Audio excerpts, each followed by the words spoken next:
I want the blue skies and mile-high clubs and getting by. Boog Brown is a dope MC. She's a female MC, and she's a dope MC. She just spits. There's nothing sexual about it. There's no Lil Kim-isms. There's no Foxy Brown. It's just straight spitting. So when she hooked up with Apollo Brown, you knew something amazing was going to happen, and that became the Brown Study. Boog Brown, welcome to And You Don't Stop on WBAI. So, while writing this album, or during this writing this album, The Brown Study, was that challenging for you, or was it just one of those things that you and Apollo Brown just clicked? Well, Apollo is dope, so it clicked. The music clicked, but as far as the writing process, it was a very short time period that I had to write it in, and it was my first album, so yeah, it was difficult in that sense because I was catering to these ideas I had about writing an album as opposed to just being the creative person that I had been from jump. You know what I mean? So once I got out of that, the structuralized BS that I was trying to confine myself to, it was fine. It was fairly easy. What was your approach to writing this album? This album definitely seems extremely personal. You have songs that Just Be and My Love, which are two love songs, but then you also go into Understanding, which seems to be the most personal of all the songs, I think, just from my listening to it, kind of showing your frustration with, the people around you going into this, trying to become a rapper. So what was the exact approach going to this album? How personal did you want to be? Did you hold things back? I don't feel like I held a lot back, but I definitely didn't. It's very much the tip of the iceberg. I definitely wanted to let people know who I am as a person. Like, I'm an artist, sure, but I'm a person first. And so I go through trials and tribulations just like the next person does. So I wanted it to be an album that people could relate to. I mean, you may not necessarily love all 12 tracks, but there's something on there that you can relate to.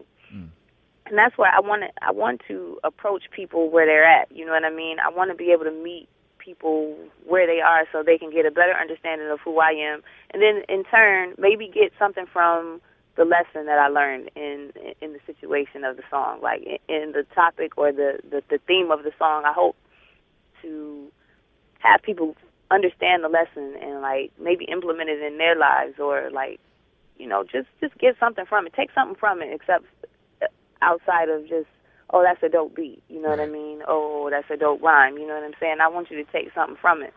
And that was my approach, just to show who I am and how I came to be and where I started from and where I'm going. It's just like an introduction to who I am as an artist. Right. And was there reasoning behind having,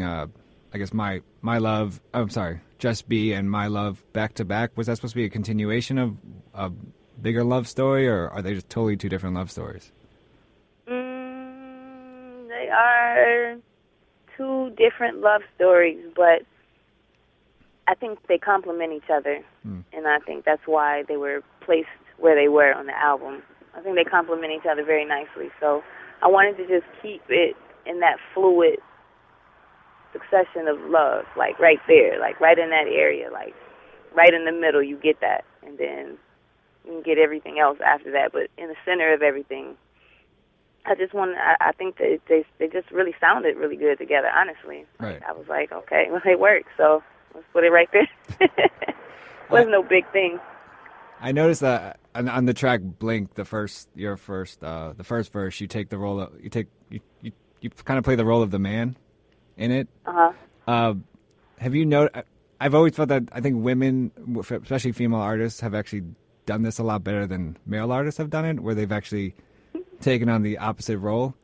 Was this a challenge for you to try to think like a man, or what was the reasoning behind wanting to take the role of the man in this song? I just really wanted to, it was just really like showing that scene from my perspective, really. Like, I didn't really necessarily think that part out very deeply. Like, it wasn't like, oh yeah, I'm going to play the man's role. It was just kind of like, oh yeah, let me show you how I'm looking at this situation. And, personalize it so you can see how it would look from a woman's perspective. Right. a man's perspective from a woman's perspective, if that makes any sense at all. No. I just really wanted to I just wanted to write. I want to write. I don't want to have any barriers when I write. So whether or not it's personifying a male or personifying a female, like I just wanted to write from that perspective. Right away when I heard you, I thought of Jean Grey and Rod Digger. Mm-hmm. But then I read somewhere that you also said you were influenced by Lil Kim and Foxy. So I'm trying to figure out what part of your rhyming is influenced by those two. Everything, honestly. Like when Foxy and Lil Kim came out, you could not deny them the skill set. Like I'm not saying who cares if they wrote it. You know what I mean? I care about women actually being able to write their rhymes. That's why I love Rod Digger and Jean Grey and so many other women that happen to be artists that rhyme. You know what I mean? I love them so much. But when Foxy Brown and Lil Kim came out, they was like really spitting, and they were. I liked them because they knew how to, whether or not they wrote that song or not, they knew how to hold their own on that song. Like they knew how to ride a beat. You know what I mean? That the flow was just impeccable. Like it was just, they are incredible artists, whatever format they choose to present themselves in. That's not my concern. What I'm talking about is the skill level. What I'm talking about is how they did it, not what they was necessarily talking about, because I couldn't relate to that because I wasn't living like that. But the way they rode the beat was like, damn, you know what I mean? They actually getting in there and getting in the pocket, you know? I can respect that. Like, I don't have to necessarily agree with it. Yo, I'm on my knuckles for this hustle, got the mind and the muscle, never stumble, moving majorly. Baby gotta pay me for the steaming 16, leave them leaning like the Pisa Tower, power in my focus. Devour like the Boog, thanks for joining us on And You Don't Stop on WBAI. Make sure you check out her album with Apollo called The Brown Study. It's already in stores. And also, check out my website, don'trushthestage.com, where you can check out more interviews, reviews, and just updates on hip-hop. I'm Tim Meinecke. This is And You Don't Stop on WBAI.